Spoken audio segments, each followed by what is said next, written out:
Good morning, folks. Yeah, this hair is really getting long. I don't know if I'm just gonna keep letting it grow like that. I'm saving so much money not cutting it. Anyway, all right. Jesse Enkamp is full of shite. Jesse Enkamp is full of shite when it comes to talking about how karate got its high kicks from Savat. Jesse Enkamp is full of shite.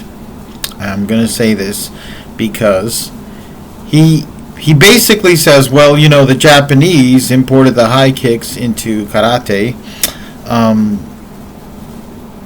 as if they never existed before. First of all, it is just a natural tendency that some people, when they kick higher. Okay? Kids kick. Sometimes just for fun, with zero instruction. And sometimes they kick higher. People play soccer, and what do? Sometimes after punting a soccer, the kick follows through, and it is a high kick. So I refuse to believe that there isn't a single person in all of Asia that couldn't accidentally kick high and had to be taught by the French. I get it. They got some limited military instruction from the French, and he showed one exercise they did. That's cool. First of all of the northern styles of China have high kicks. They have jump kicks. They have tornado kicks. All of China, the south and the north, has Peking opera with Peking opera martial arts. All right, those are martial arts that are either modified or developed purely for entertainment purposes, but all have a core of actual martial arts. And they do high kicks, high stretch kicks, high jump kicks, high tornado kicks, fight scenes involving high kicks. And it is impossible to say that during the entire history of Japan and Okinawa, somebody didn't watch a Chinese opera in China. All right? Second of all, he talks about one video where the Okinawans learned something from the Philippines, but also Thailand. I mean, if you look at Okinawan culture, you can see certain statues and certain artistic motifs that are definitely imported, not just from China, but from Thailand, from Southeast Asia. They were a maritime people, and guess what? If you're a maritime person and you buy and sell, you meet other maritime people, sometimes in their port, sometimes in yours, sometimes certainly in the Canton region of China. So that's interesting because the Koreans had indigenous martial arts where they kicked high. You could win a match by kicking someone's top knot. All right, and that was before the Japanese occupation. So the Okinawans knew high kicks. I have no doubt that somebody in Okinawa at some point during the history of Okinawan martial arts, somebody kicked over his waist. Okay. Again, they didn't wait for the French to do it. I think it's very likely the French learned their kicking and their high kicking from the Asians because they too had maritime operations in that area. Second of all, the founder of Shotokan Karate, Gichin Funakoshi, although I would say that he's not necessarily the founder. He brought Okinawan Karate over to the mainland, and his students kind of founded that Shotokan style that we see today, with the deep stances and the locked out elbows and things like that. All right, and if there was a French influence in it, for sure, but the high kicks were there, folks. Okay, the high kicks were there. Okinawans had jump kicks, and guess what? Some of the Okinawans are very light people, and they can jump. If you can jump high enough, even if your kick isn't above your chest level, it is at someone's face level. And they practice the jump front snap kick, the double jump front snap kick, and it's talked about in some of their history of people having duels with karate. All right. So now Jesse Enkamp is full of shite. And people are starting to echo this as if this is the gospel truth. I saw other videos, and it's kind of disturbing.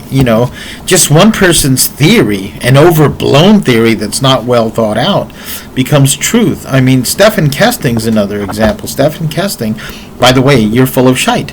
He basically said in a Whistlekick interview that the way the Chinese martial arts were developed, he said, imagine if you just imagine different ways of lifting weights, but you never actually lifted weights, implying that the Chinese never fought.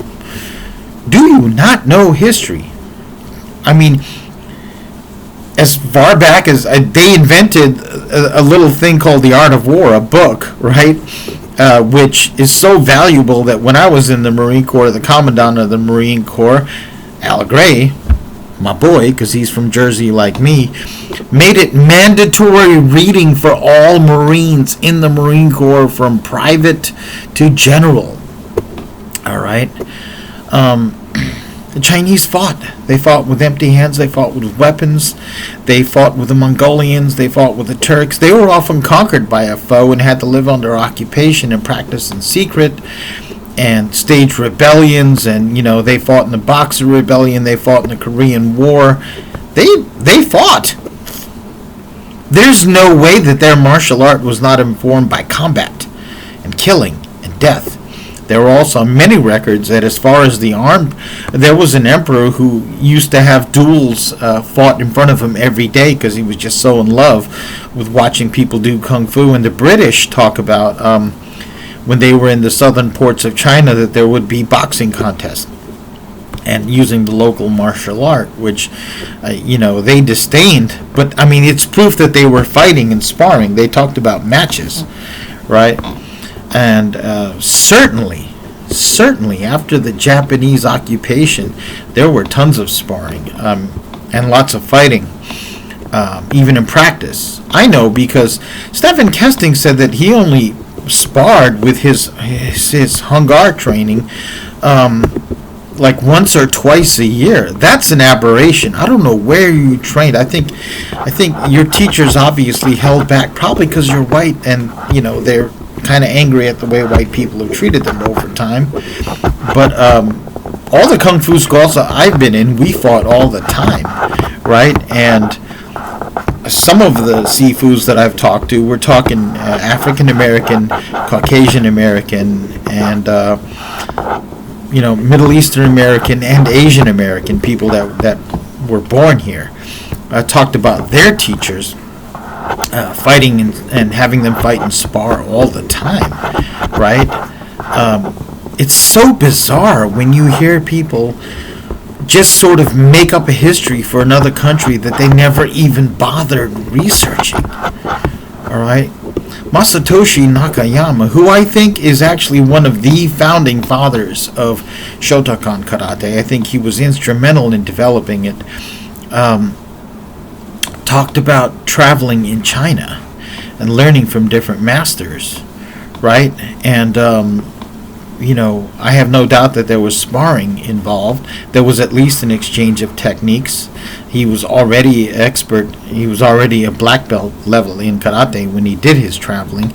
I have no doubt that at some point there was a sparring match, or there was like, hey, I'm going to try and get you with this technique. Let me see what you do, and back and forth. All right, remember, there are different levels of sparring. Not all sparring involves gloving up and doing a 3-minute or 2-minute round. Not all sparring involves an MMA match. Not all sparring involves a point match.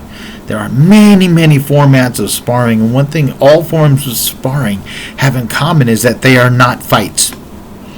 They are not combats. They may be a form of duel if it gets intense enough, but intense enough. But they are not fights. Sparring, by definition, is not an actual fight. It is not an actual violent altercation. It is a controlled contest. It can be a contest for a prize, for a win, for a record, or it can be kind of what I like to call a skirmish or scrimmage, where you kind of go back and forth trying to see how you can throw your techniques,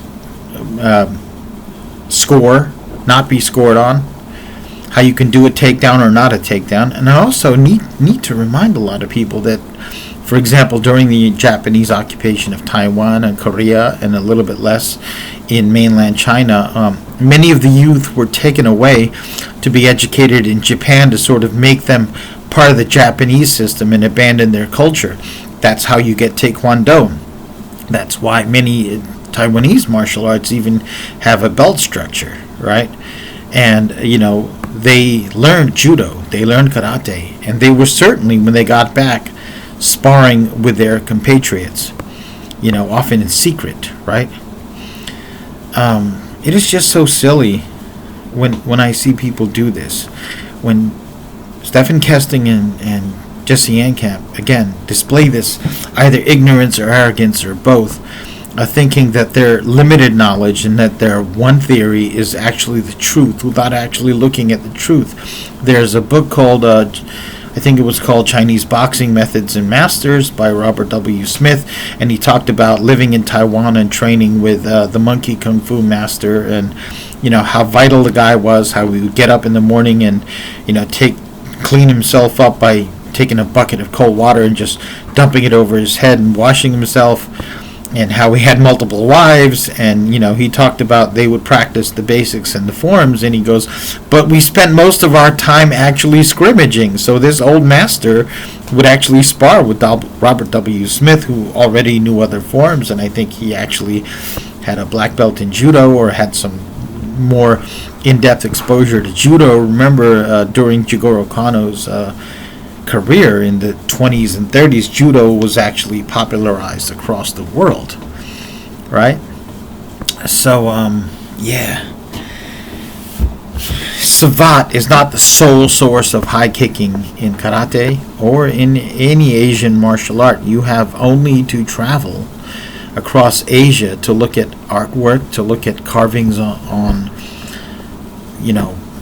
blocks around temples, and you see that they're at the very least organized fighting, dueling, challenge matches were a part of mainland China and Okinawa's martial culture since, let's say, the 1700s, right, at the very least. But I mean, no doubt extending back through whenever people were fighting. There's never been a warrior society or a situation where warriors were needed, like invasions and occupations, where you warriors didn't get together to contest each other in some way, often by grappling, definitely some form of weapons sparring, and often some type of boxing. It's as old as dirt. And for you to say that with a straight face, Jesse, is arrogant and maybe a little bit ignorant. But on top of that, you should really qualify yourself, because a lot of people are starting to accept this as historical fact, and they're citing you as the history expert. And you're now being considered one of the foremost masters in karate, and you're a real expert, and you know what other people don't. And you don't. Dude, I put on a gi and a belt before you were born. Right? And I ain't jack crap compared to what's out there. Alright? Check yourself. You and Stephen Kesting. Check yourself.